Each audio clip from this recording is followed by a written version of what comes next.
अब मजीद बात करते हैं लीस्ट कॉमन मल्टीपल की प्रॉब्लम पे। जैसे कि हम अपनी पिछली वीडियो में देख चुके हैं कि नेट प्रेजेंट वैल्यू हमने प्रोजेक्ट एल के लिए कैलकुलेट की थी, जो कि हमारे पास -8,537 की नेट प्रेजेंट वैल्यू आई थी प्रोजेक्ट एल के लिए। अब यहाँ पर हमने देखा था कि हमने इसको सिंपल एनपीवी कैलकुलेट की थी। नेक्स्ट हम क्या करेंगे, प्रोजेक्ट एस के लिए एनपीवी को कैलकुलेट करेंगे, जिसके लिए सबसे पहले हम लीस्ट कॉमन मल्टीपल देखेंगे कि लीस्ट कॉमन मल्टीपल क्या है, और फिर 15% जो कि कॉस्ट ऑफ कैपिटल है कंपनी की, उस पे हम प्रोजेक्ट एस के लिए एनपीवी को कैलकुलेट करेंगे।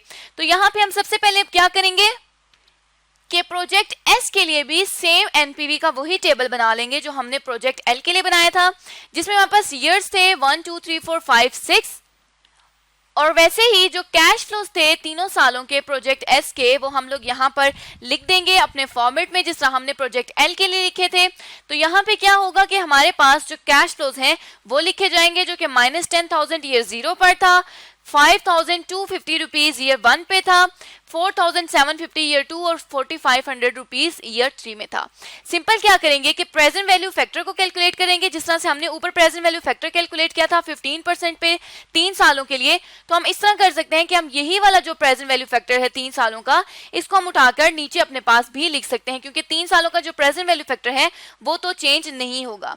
तो यहाँ पे हमने प्रेजेंट वैल्यू फैक्टर लिख दिया तीनों सालों के लिए। अब हमने क्या करना है कि इस प्रेजेंट वैल्यू फैक्टर को मल्टीप्लाई करना है कैश फ्लो से, तो हमारे पास प्रेजेंट वैल्यू आ जाएगी, जिस तरह यहाँ पे हमने प्रेजेंट वैल्यू कैलकुलेट की थी। तो इसके लिए भी हम इसी तरह -10,000 को 1 से मल्टीप्लाई करेंगे, यहाँ पे भी इसी तरह फर्स्ट ईयर के कैश फ्लोज को उसके प्रेजेंट वैल्यू फैक्टर से मल्टीप्लाई करके, और बाकी दोनों सालों की भी प्रेजेंट वैल्यू यहाँ पर कैलकुलेट कर लेंगे, जो कि 3591 और 2961 ईयर 2 और ईयर 3 की आ गई। अब हमने क्या करना है कि जैसे हमने ऊपर टोटल प्रेजेंट वैल्यू कैलकुलेट की थी, तो इसी तरह यहाँ पे भी हम टोटल प्रेजेंट वैल्यू कैलकुलेट कर लेंगे प्रोजेक्ट एस के लिए। तो यहाँ पर तो -10,000 ही आएगा, क्योंकि आउटफ्लोज की प्रेजेंट वैल्यू सेम है, ये ईयर 0 पे है, तो आज ईयर 0 है और ईयर 0 पे इसकी वैल्यू 10,000 ही रहेगी। तो इसकी टोटल करने के लिए हम क्या करेंगे कि इन तीनों जो हमारे पास कैश फ्लोज हैं, प्रेजेंट वैल्यू है जो, उसको ऐड कर लेंगे। तो ये हमारे पास 11,119.5 रुपीज आ गए।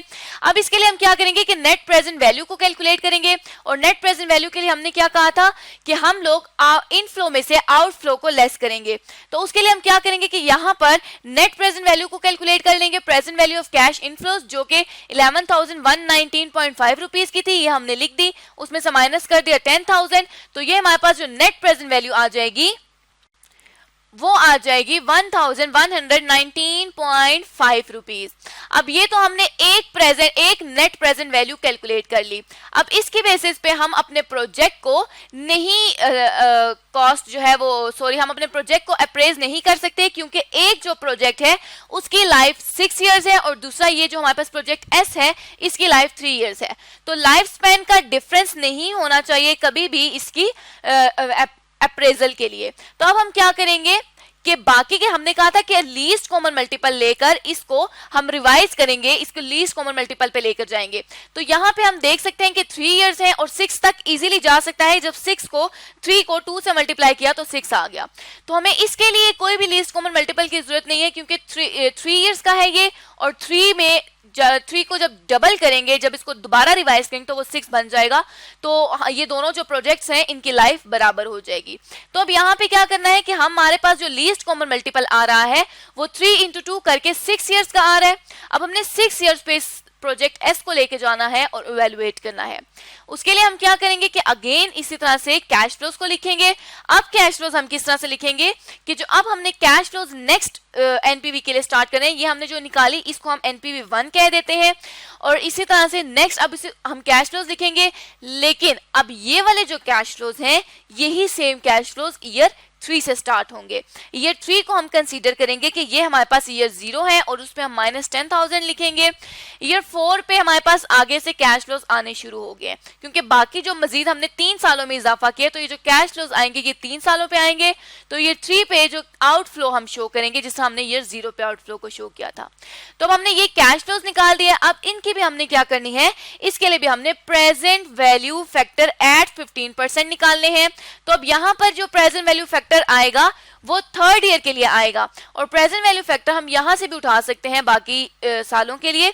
तो यहां से हम डायरेक्टली प्रेजेंट वैल्यू फैक्टर्स को उठाकर यहां पे अपने पास लिख सकते हैं।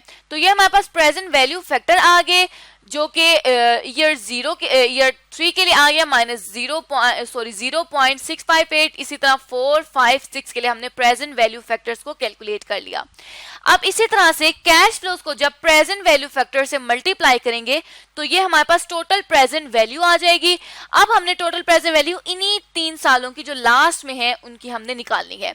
उसके लिए भी हम क्या करेंगे कि इस 10,000 को उसके रिस्पेक्टिव फैक्टर से मल्टीप्लाई कर देंगे तो प्रेजेंट वैल्यू आ जाएगी। इसी तरह से हमने बाकी सालों के लिए भी प्रेजेंट वैल्यू को कैलकुलेट कर लिया। नेक्स्ट स्टेप जो हम परफॉर्म करते हैं वो टोटल प्रेजेंट वैल्यू का ही करते हैं। तो यहाँ पे टोटल प्रेजेंट वैल्यू में ये जो वैल्यू आएगी आउटफ्लो की वो -6580 ही आएगी, क्योंकि ये हमारे पास आउटफ्लो की टोटल प्रेजेंट वैल्यू है। और यहाँ पे हम टोटल प्रेजेंट वैल्यू इनफ्लोज की कैलकुलेट करने के लिए इन तीनों इनफ्लोज को ऐड कर देंगे, तो हमारे पास 7307.75 रुपीज का total present value of inflow आ गई। अब नेट प्रेजेंट वैल्यू कैलकुलेट करने के लिए हम क्या करेंगे कि जो present value of cash inflows है, ये जो total present value of cash inflows है 7307.5, इसमें से माइनस कर देंगे 6580 जो कि प्रेजेंट वैल्यू ऑफ आउटफ्लोज है।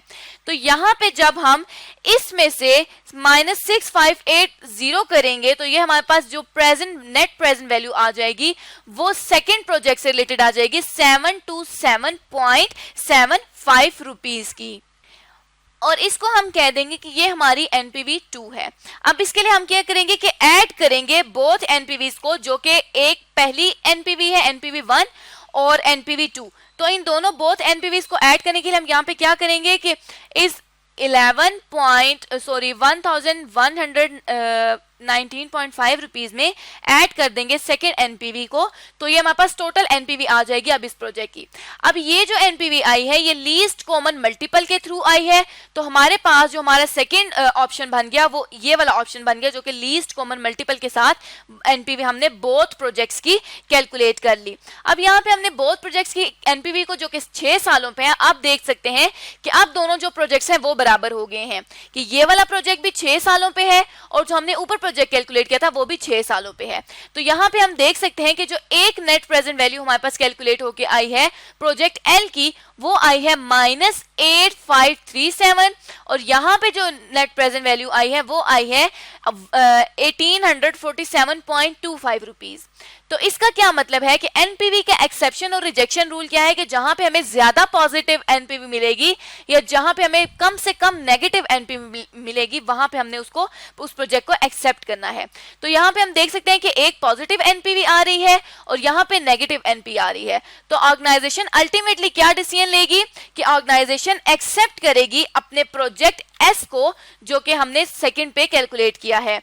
तो अपने प्रोजेक्ट S पे ऑर्गेनाइजेशन इन्वेस्ट करेगी और इस प्रोजेक्ट को कंटिन्यू करेगी। तो इस तरह से आज के इस वीडियो में हमने जाना कि लीस्ट कॉमन मल्टीपल का मेथड लगा के किस तरह से NPV कैलकुलेट की जाती है और प्रोजेक्ट को कैसे अप्रेस किया जाता है, और हमने प्रोजेक्ट S को सिलेक्ट किया अपनी ऑर्गेनाइजेशन के लिए कि ऑर्गेनाइजेशन प्रोजेक्ट S में अगर इन्वेस्ट करे तो वो सक्सेसफुल होगी।